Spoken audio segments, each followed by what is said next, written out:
Acompáñenme a explorar las ruinas más famosas de las Américas. Machu Picchu.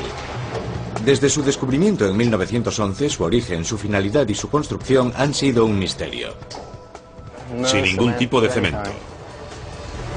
Durante años se creyó que esta ciudad en las montañas del Perú fue el último campo de batalla de la guerra entre incas y españoles. Pero, ¿cuál era la verdadera finalidad de este lugar? Para averiguarlo, examinaré antiguos manuscritos en busca de pistas. Esto podría ser una pista. Seguiré los pasos del hombre que descubrió al mundo este asentamiento inca. Ahí está.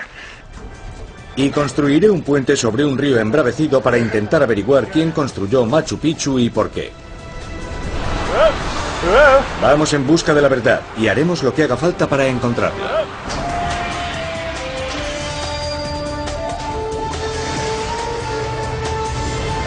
Buscando la verdad. Machu Picchu, la ciudad perdida de los incas.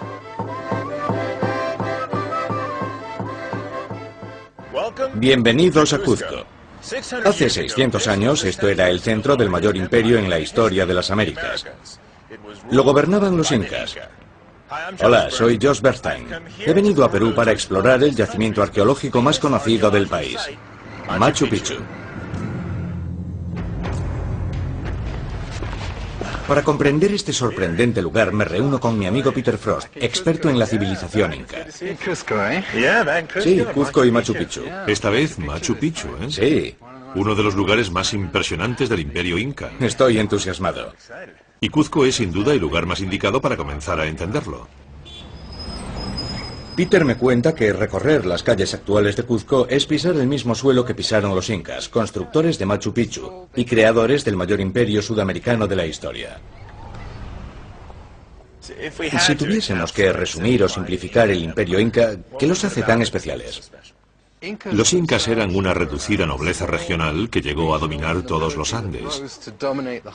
Fueron la culminación de miles de años de desarrollo de la civilización en los Andes. Y Cuzco era su capital. Sí, era su capital, el corazón de todo ello, y también su ciudad santa.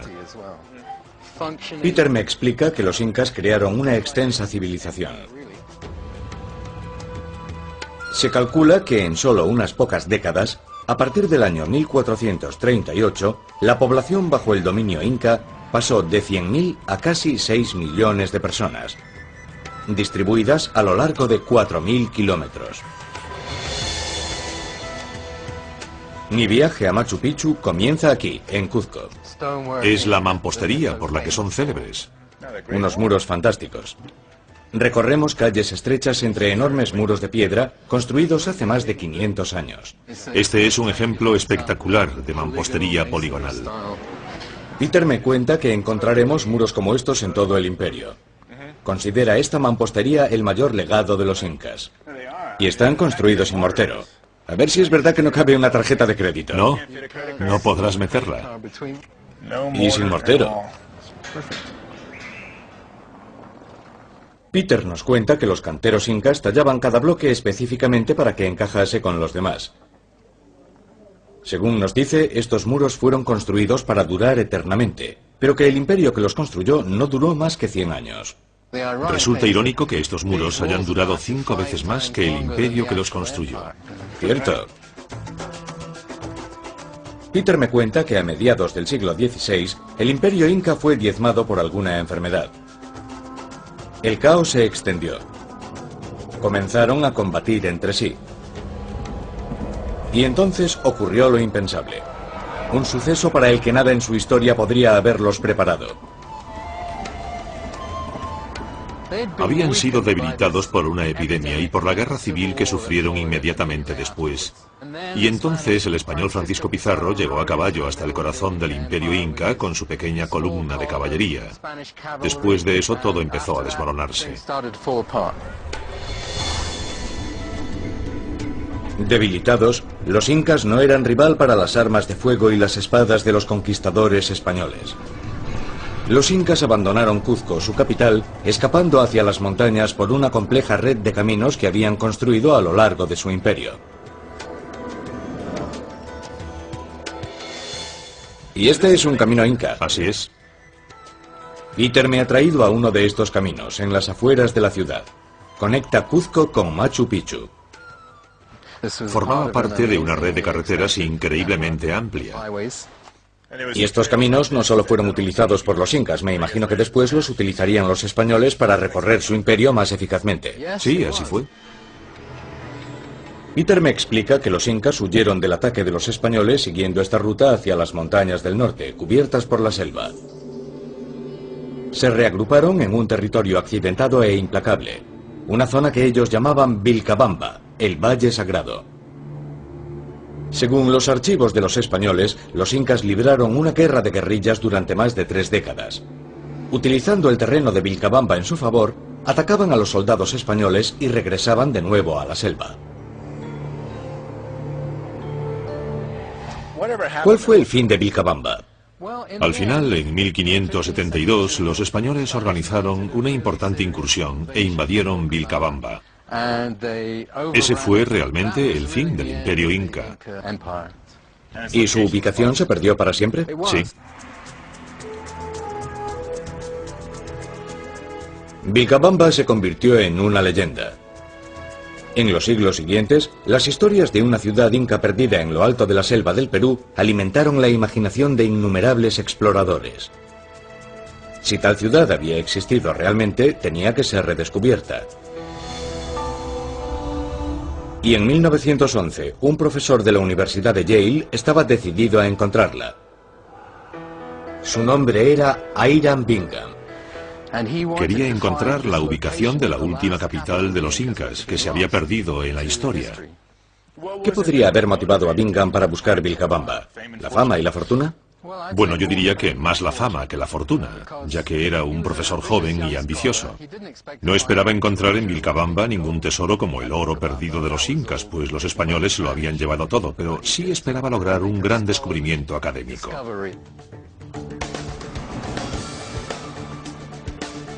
Desde Cuzco, Hiram Bingham se dirigió hacia el norte. Más tarde me reuniré de nuevo con Peter, pero ahora quiero seguir los pasos de Bingham a través de estas montañas. Hoy, al igual que durante la expedición de Bingham, será una ruta abrupta e implacable. En gran parte, esta es una región inhóspita y desolada.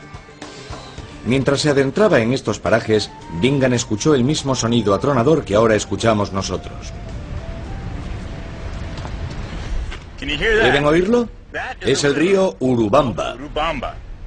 Para Hiram Bingham representaba un obstáculo que se interponía entre él y lo que esperaba que fuese Vilcabamba, y tenía que encontrar la forma de cruzarlo.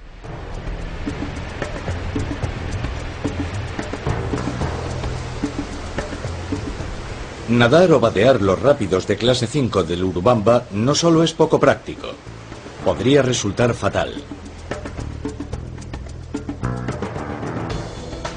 Bingham contrató a varios hombres de la zona para que lo ayudasen a construir un puente que le permitiese cruzar el río con varias toneladas de equipaje. No sabemos qué sección del río cruzó Bingham, pero sí que utilizó los recursos disponibles en la zona para construir un puente sobre el Urubamba. Y eso es lo que yo voy a hacer. Bingham calculó que la construcción de un puente le ahorraría una semana de duras caminatas. Hola, Coco. Buenos días. Hola, ¿cómo estás? Bien, ¿y tú? También. Coco es el jefe de los hombres que hemos contratado.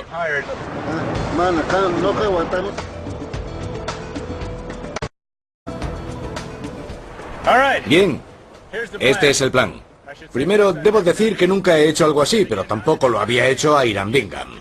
Utilizaremos nuestro ingenio y los recursos de la zona para cruzar este río por aquí. Coco y yo hemos decidido que lo haremos en 3 fases. Esta será la primera, desde esta roca hasta esa de ahí. Ya sé que estarán pensando, ¿por qué no lo cruzan a pie? Pues porque llevamos muchos bultos. La segunda fase va desde esa roca entre los rápidos a la gran roca blanca de allí. Serán unos 5 metros. Y la tercera y última fase será desde esa roca hasta la otra orilla. Lo haremos con troncos, cuerda y mucha creatividad. Será un proceso experimental. Con postes hechos con eucaliptos de la zona, nuestro puente comienza a tomar forma. Estamos atando unos troncos con otros. Primero los ato así, y después así.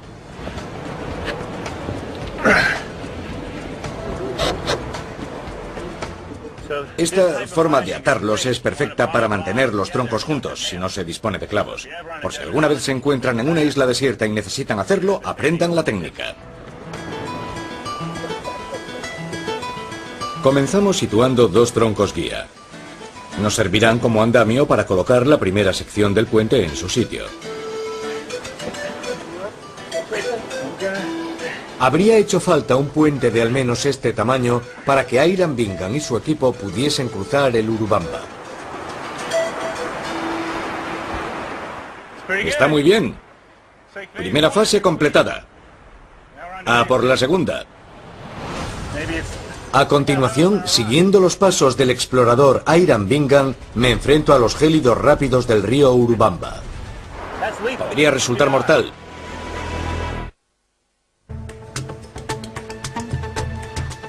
He venido a Sudamérica a explorar las ruinas más famosas de Sudamérica, Machu Picchu.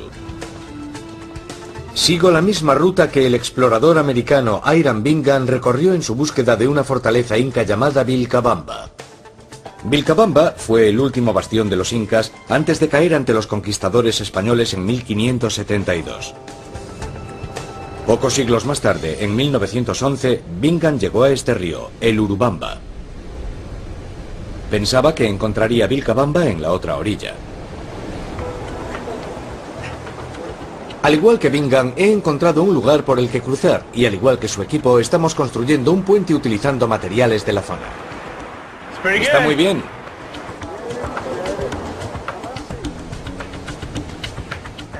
Estos son los troncos que utilizaremos en la segunda fase. Los hemos cortado, les hemos hecho unas muescas y los hemos atado para lograr una longitud que nos permita cruzar el río. ¿Vale? ¿Vale? La parte más complicada es levantar el tronco para que sobresalga del agua. Vale.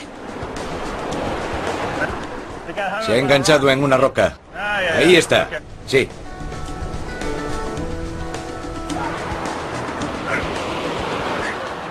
Resulta muy complicado controlar los troncos desde estos cantos rodados.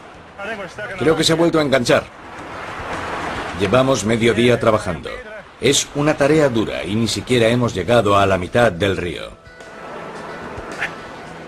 ¡Vamos allá! ¡Eso es! Sí, sí. Aurelio se ofrece voluntario para ser el primero en probar nuestro inestable puente sobre los veloces y fríos rápidos. Como ven, llevan chalecos salvavidas. El río Urubamba es un clase 5, a veces un clase 6. Eso significa que si alguien cae en él podría resultar fatal.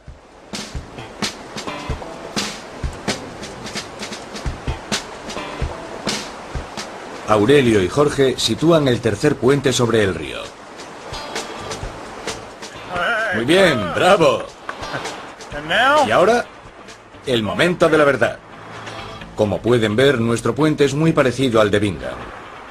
Fíjense lo útil que es este puente. Hiram Bingham no llevaba chalecos salvavidas, así que yo tampoco. Vean cómo se mueve.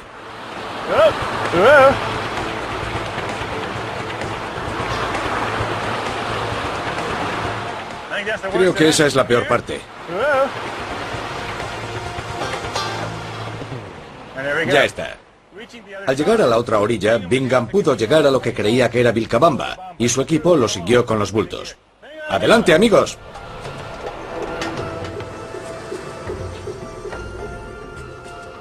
Después de cruzar el Urubamba, Bingham llamó la atención de un terrateniente de la zona.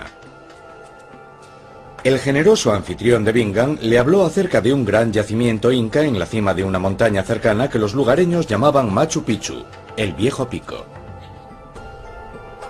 Entusiasmado con la posibilidad de encontrar Vilcabamba, Bingham convenció a un niño de 11 años para que lo llevase hasta allí. Ambos, acompañados por un representante del gobierno peruano, subieron por un sendero empinado y agotador. De repente, al dar una curva, vieron ante ellos terrazas de piedra. Hiram Bingham fotografió su descubrimiento. Muros gigantescos cubiertos por la vegetación de la selva. Compleja mampostería inca. una ciudad entera, oculta entre las montañas. El 24 de julio de 1911, Hiram Bingham y sus acompañantes peruanos subieron a lo más alto de Machu Picchu, a casi 2.500 metros sobre el nivel del mar. Desde allí contemplaron una compleja estructura que abarcaba más de 13 kilómetros cuadrados. Bingham estaba convencido de haber encontrado Vilcabamba. Por aquí. Este es el camino inca, más concretamente la parte que une Cuzco y Machu Picchu, que está justo ahí. Es la primera vez que vengo. Miren eso. Dos preguntas. Una, ¿cuál era su finalidad? Y dos, ¿por qué lo construyeron aquí? Vamos a averiguarlo. Desde el descubrimiento de Bingham hace casi 100 años, han obligado a la selva a devolver su tesoro inca.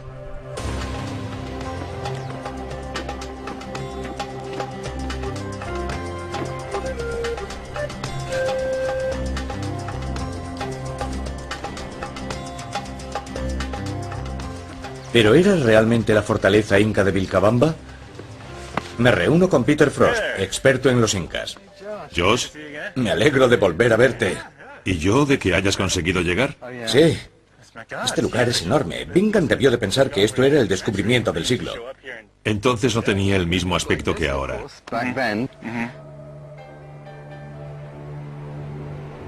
Bingham escribió que este santuario, rodeado por el embravecido Urubamba por 3 de sus lados y por un abrupto acantilado por el cuarto, era desde el punto de vista militar una ciudadela perfecta. Según él, todo apuntaba a que era la fortaleza Vilcabamba. Menuda vista. Vean esto. Pero Peter me cuenta que lo que Hiram Bingham descubrió era algo totalmente distinto. Así que, cuando Bingham llegó aquí en busca de Vilcabamba, vio este lugar y exclamó: "La he encontrado". Hiram Bingham estaba convencido de que esto era Vilcabamba, ya que ¿cómo podía haber una ciudad entera desconocida en plena selva? El hecho de que no hubiese noticia alguna de Machu Picchu le hizo creer que esto tenía que ser Vilcabamba. ¿Qué otra cosa podría ser? Pero entonces, ¿por qué este lugar no podía ser Vilcabamba? Por ejemplo, no se encontraron tumbas de guerreros, ni restos de armas o material bélico de ningún tipo.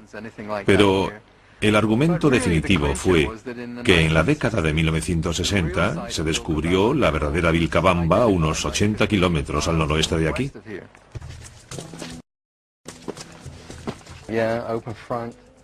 Hiram Bingham hizo un descubrimiento fantástico, pero Machu Picchu no era la última fortaleza de los incas.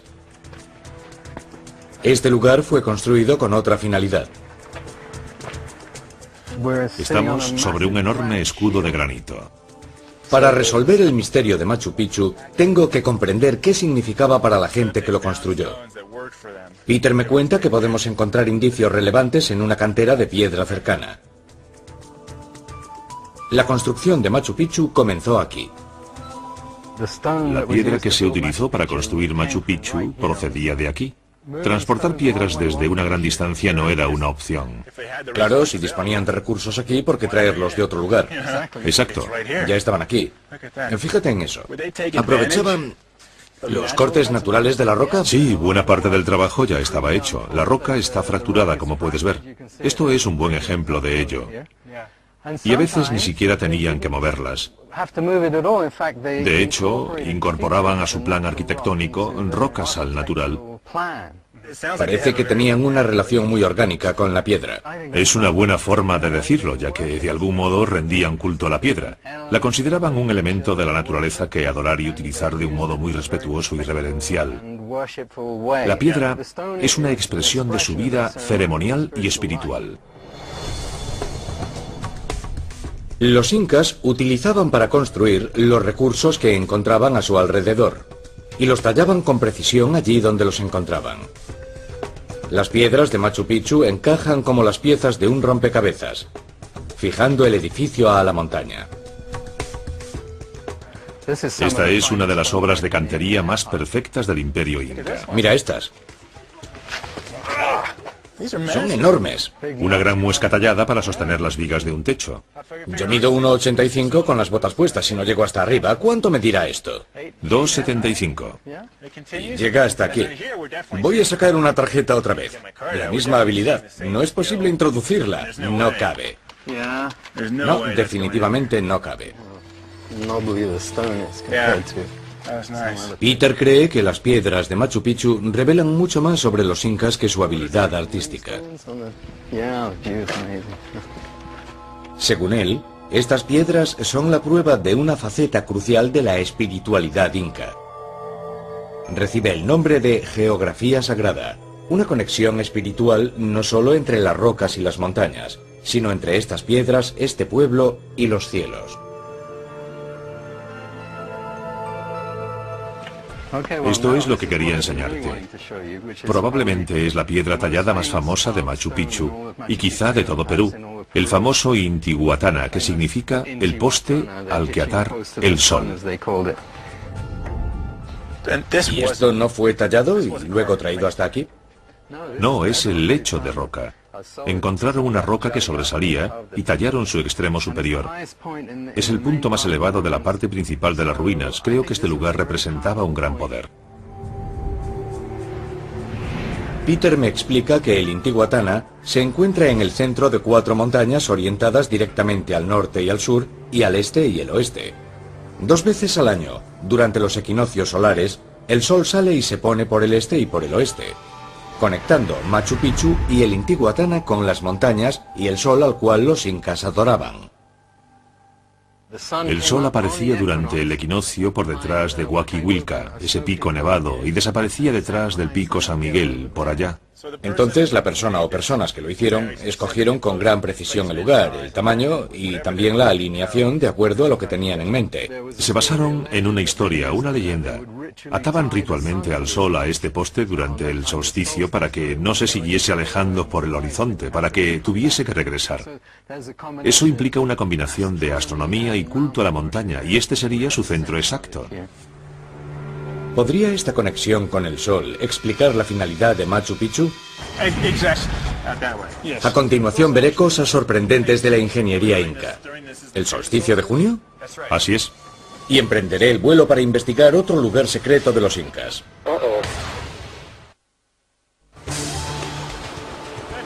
Siguiendo la ruta del explorador americano Hiram Bingham, he podido contemplar las ruinas incas que él dio a conocer. Machu Picchu. Mi meta es averiguar quién construyó este lugar y por qué. He comprobado que Machu Picchu no fue la última fortaleza de los incas. Era un lugar totalmente diferente. El famoso Intihuatana, como llamaban al poste al que ataban el sol. Fue construido alrededor de un monumento central situado para seguir los movimientos del sol. ¿Era Machu Picchu un observatorio solar? Para averiguarlo, cuento con la ayuda del arqueólogo Gary Sigler. Dios, me alegro. Yo también. Vamos de aventuras. A volar. A volar. En 2003, Gary lideró una expedición a unas ruinas incas cercanas conocidas como Yactapata, donde descubrió unas asombrosas alineaciones solares similares a las de Machu Picchu. ¿Listo? Gary dice que una visita a Yactapata puede ofrecerme indicios importantes sobre la importancia de Machu Picchu en el mundo inca. Vamos allá.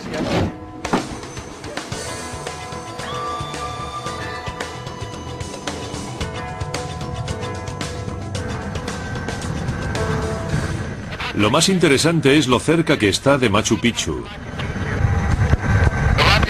Gary ha estudiado la relación entre los distintos yacimientos incas de la zona. Ahí está Machu Picchu. Y ha descubierto que muchos de ellos encajan en ciertos patrones geográficos organizados según alineaciones solares similares. Ahí está. Es eso. Es el sector 1 de Yactapata. Vemos Yactapata desde arriba. Y descubrimos una gran sorpresa en plena pista de aterrizaje.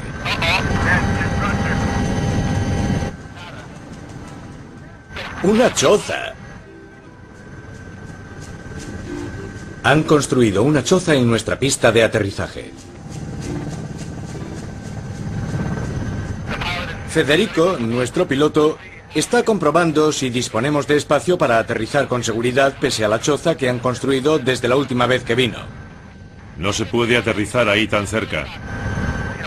Tenemos que confiar en el piloto. El problema es que no cree que sea seguro aterrizar el helicóptero en Yactapata. Pero no podemos aterrizar junto al Urubamba y después subir hasta Yactapata con todo el equipo de medición y los fardos.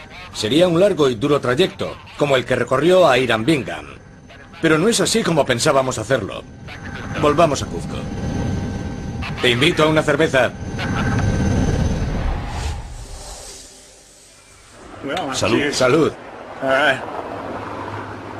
Bien, no hemos podido llegar a Yactapata y estamos en el famoso pub de Cross Case en Cuzco, punto de partida de muchas expediciones.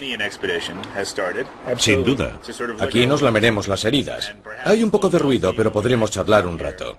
Claro. Y cómodamente. Gary ha traído consigo un mapa que ilustra la conexión de Yactapata con Machu Picchu. Aquí está Machu Picchu, en un meandro del río Urubamba. Está rodeado de altas montañas que están a solo unos 6,5 kilómetros unas de otras. Por lo tanto, podemos asumir que los habitantes de Machu Picchu y los de Yactapata sabían los unos de los otros, mantenían relación. Creemos que todo forma parte de un gran diseño. De hecho, la solemos llamar malla geocósmica. Sabemos que los incas adoraban a las montañas, a las rocas y al sol, pero según Gary eso no es todo. Heredaron este concepto geocósmico de que todo está relacionado espiritualmente con la tierra y el cielo. Un respeto natural por cosas como rocas, ríos, cuevas, manantiales, todo lo que afecta a la vida que lo rodea. Los incas celebraban la conexión entre la tierra y el cielo. Estos vínculos geocósmicos influían en todo lo que hacían, incluso en la ubicación de sus ciudades.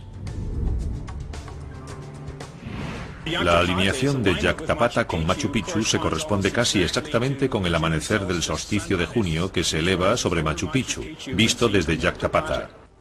Por lo tanto, ambos están interconectados en una especie de paisaje geográfico, geocósmico o sagrado. No es al azar. No.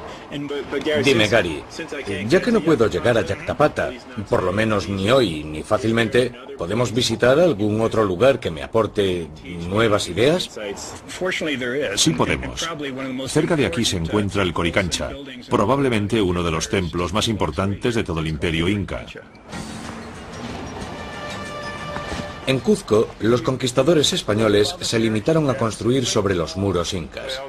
En este caso, se trata de un monasterio situado sobre el templo inca del sol, el Coricancha.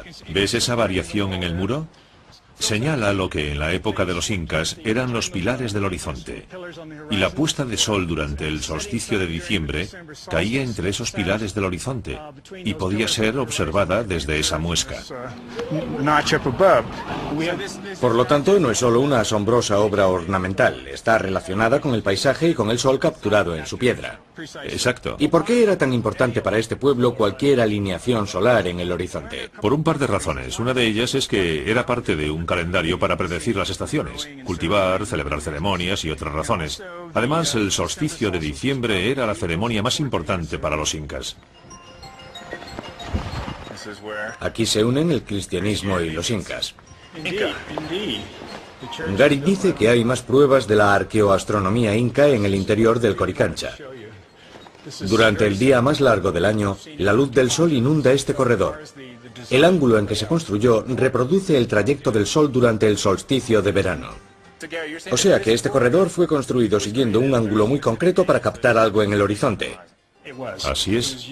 Se utilizaba como indicador y para los rituales o ceremonias. Y puedes demostrarlo con una brújula. Sí, hoy disponemos de brújulas. Por supuesto, los incas no las necesitaban, pero nosotros podemos utilizarlas para establecer comparaciones. Hoy sabemos que durante el solsticio de junio el sol sale aquí a unos 66 grados. 66. Y aquí indica 66. En todo el imperio inca, la arquitectura se diseñaba para destacar la relación entre la tierra y el cielo. En Cuzco, uno de los corredores principales del Coricancha fue construido para registrar exactamente el solsticio de verano. A unos 72 kilómetros de distancia, Yactapata alberga un corredor casi idéntico para señalar el mismo evento anual. Y este corredor, en un ángulo exacto de 66 grados, también apunta hacia Machu Picchu.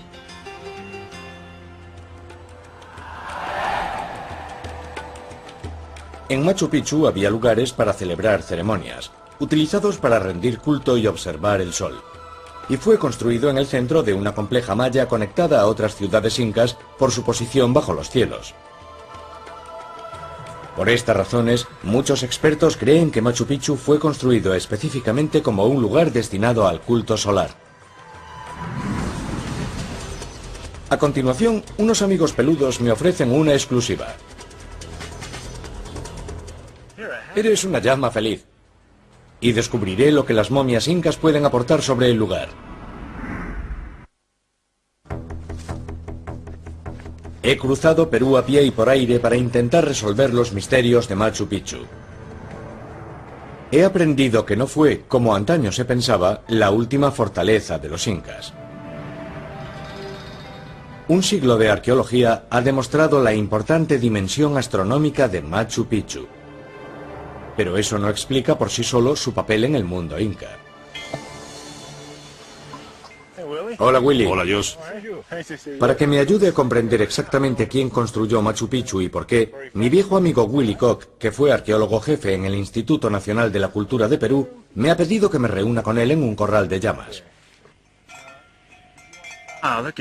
Vaya, eres una llama feliz. Willy me ha contado que un incendio producido en Machu Picchu en 1988 reveló un indicio importante sobre la finalidad del lugar. Sé que hubo un incendio forestal que de algún modo puso de manifiesto algo sobre Machu Picchu. Sí, las excavaciones realizadas tras los incendios dejaron al descubierto un gran corral que podía albergar quizá hasta 1000 llamas.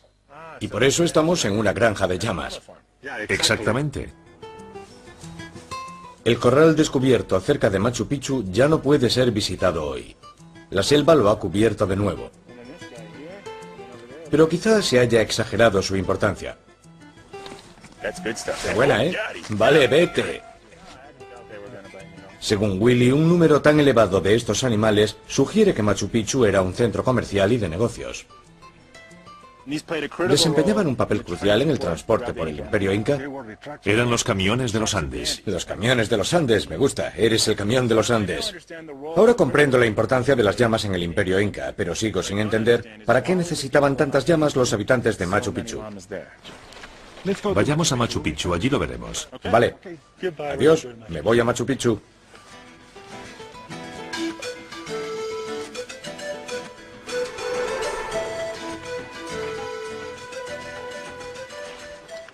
¿Para qué necesitaban tantas llamas o alpacas?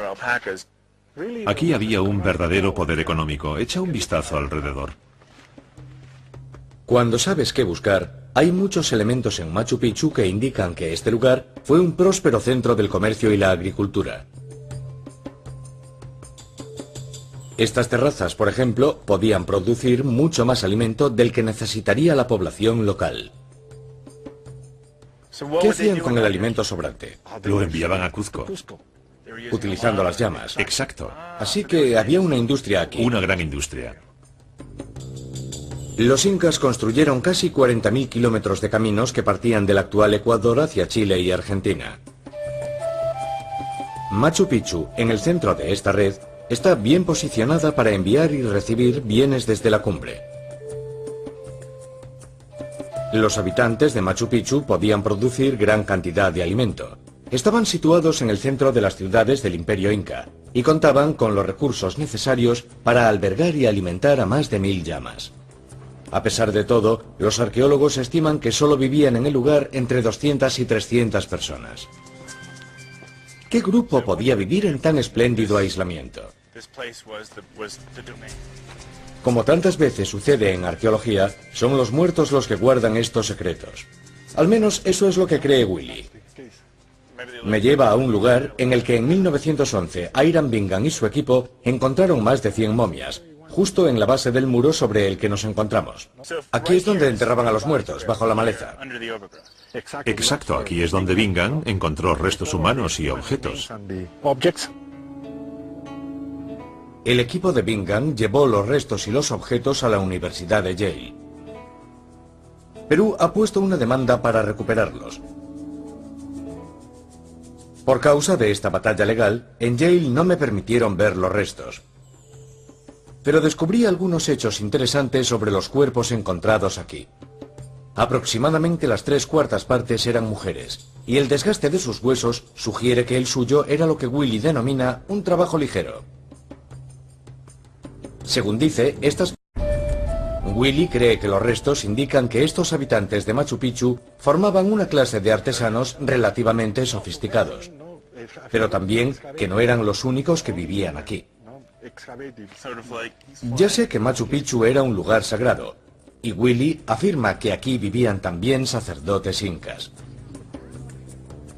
En lo alto de esta montaña, cerca de sus lugares de culto, construían sus hogares los miembros de esta clase alta, con unas vistas impresionantes, muy cerca de los templos y con un suministro casi ilimitado de agua limpia y fresca.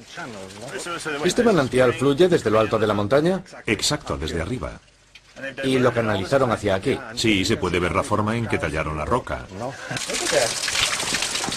¿Y dices que este agua es potable? Es perfecta. ¿Perfecta? A ver. Es agua pura. Es buena, muy rica. Con abundantes recursos y magníficas vistas de las montañas, Machu Picchu albergó también a otra clase que gobernaba a los artesanos e incluso a los sacerdotes. Este refugio de montaña contaba con todos los lujos apropiados para los miembros más importantes de la sociedad inca. Ahora entramos en el llamado sector real. Willy me explica que la realeza inca vivía también aquí. Estas eran las viviendas de los reyes, tenían las mejores vistas. Sí, las mejores. Sí, ¿qué otras cosas indican que las habitasen los reyes? Que lo sabemos. La calidad de la mampostería, el tamaño de las habitaciones y también su proximidad a los lugares sagrados.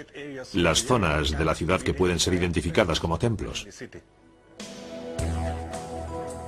Machu Picchu era una ciudad pequeña, construida por expertos. Era una comunidad autosuficiente, estructurada en torno a lugares sagrados y ceremoniales, con barrios exclusivos construidos para albergar a la realeza del Imperio Inca. El misterio de la escasa población que disfrutaba de este lujo parece resuelto. Machu Picchu era el refugio de la realeza inca.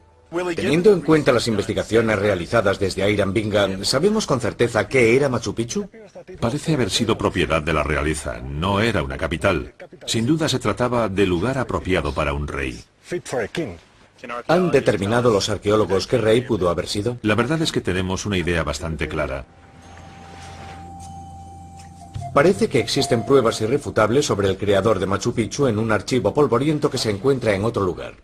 Este libro podría darnos algunas pistas. A continuación, en los registros de los invasores españoles, siglo XVIII, Siglo XVII. descubro la prueba definitiva de quién construyó Machu Picchu. Yo voy primeramente. From here? He recorrido Perú en busca de pistas sobre el origen de Machu Picchu.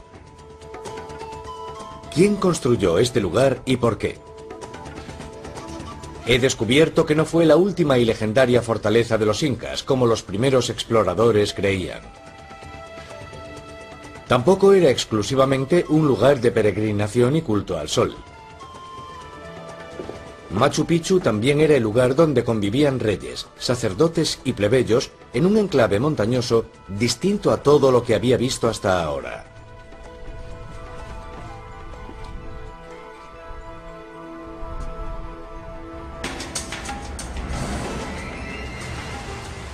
Regreso a Cuzco para descubrir quién fue el responsable de la construcción de esta maravilla. El arqueólogo Willy Koch me acompaña al Archivo Nacional de Perú, donde crónicas españolas de siglos de antigüedad guardan la clave para desvelar el origen de Machu Picchu. En estos archivos se conservan documentos de los primeros tiempos de la conquista. Siglo XIX. Siglo XIX. Siglo XVIII. Siglo XVII. Siglo XVII, increíble. Sí, pero aquí hay un libro que te ayudará en tu investigación. Echemos un vistazo. Bien. Aquí tenemos un documento muy interesante. Es un documento del siglo XVI. Vaya caligrafía. Sí, es un manuscrito en español. Willy dice que poco después de la invasión española, los conquistadores de esta tierra comenzaron a recopilar y a registrar la historia de los incas. Con el fin de administrar mejor su nueva colonia, los españoles realizaron grandes esfuerzos por entender a estos pueblos y su pasado. Y en algunos casos, incluso documentaron las disputas por ciertas propiedades. Aquí está. Aquí encontrarás la información que estabas buscando. Estupendo. Willy me traduce un documento español que recoge una reclamación por la propiedad de varios terrenos en lo alto del Valle del Cuzco, incluido uno llamado Picho. Y Picho es lo que hoy llamamos Machu Picchu, Huayna Picchu. Toda esa zona se conocía como Picho. ¿Es aquí donde pone Pichu? Sí, P-I-C-H-O, Picho. Vale, así que lo que hoy llamamos Machu Picchu se conocía entonces como Picho. Exacto. Según este documento, Machu Picchu formaba parte de un gran territorio propiedad del rey inca Pachacútec.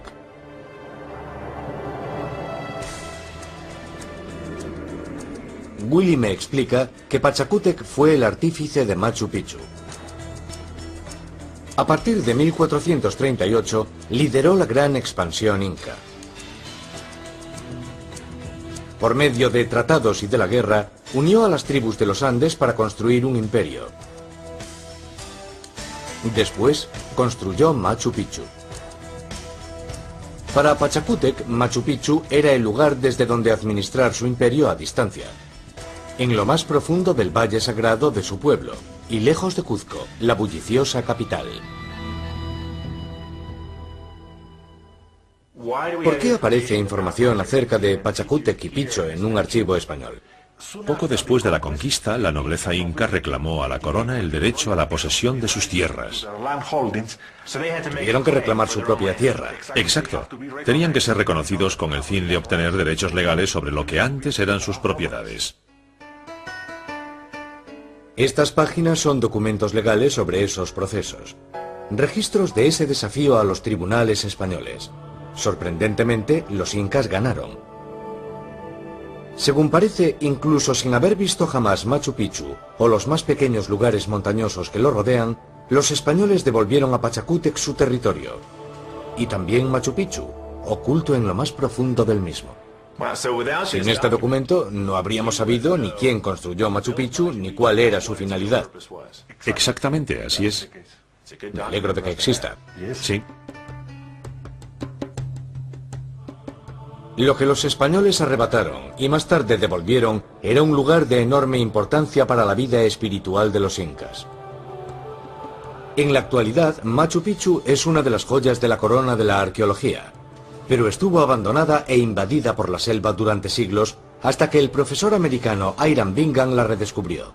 Tal vez la ubicación de Machu Picchu se convirtió en un secreto muy bien guardado. Tal vez los caminos que conducían a esta ciudad fueron ocultados, invadidos por la maleza o destruidos. No sabemos qué sucedió. Pero sí sabemos que no hay pruebas de que los conquistadores españoles llegasen nunca a esta ciudad sagrada de los Andes.